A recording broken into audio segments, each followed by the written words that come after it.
Bob Huggins won his 800th career game, just the 10th coach in men's basketball history to reach that milestone. Why don't we talk about Huggins among the greatest coaches of all time? I think because he's not at one of the sexy programs where he's done the majority of his winning. I grew up in Cincinnati. I watched his Bearcat teams with Nicky Van Exel, with Danny Fortson, with Kenyon Martin. I saw the progression of how special this guy was and how he turned a program with not a lot of history outside of the Big O years and made this a program that people got behind. He was the biggest ticket in town in Cincinnati back then. The rivalries he had from Pete Gillen to Skip Prosser.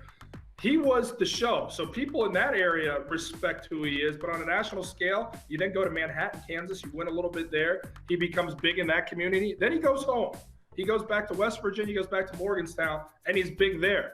These aren't the biggest markets, so he's won at a high clip at places where the focus isn't potentially there.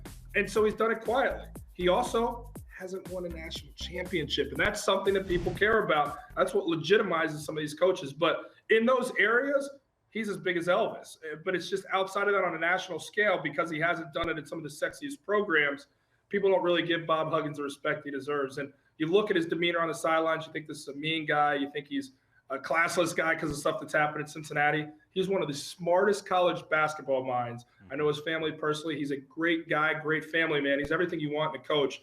And I'll tell you, to a man, you ask every player that's ever played for Bob Huggins about the kind of guy Bob Huggins is, those guys would jump in front of the truck for their coach. He's a beloved guy without question. Man, the loyalty runs so extremely deep when it comes to Huggy Bear and his players. There's no Michael, question. to be honest, I don't know a coach that has that kind of backing from every player that's ever played for him. Right, You won't get a bad guy. You won't get a guy to say a bad thing about Coach. No, you're absolutely right.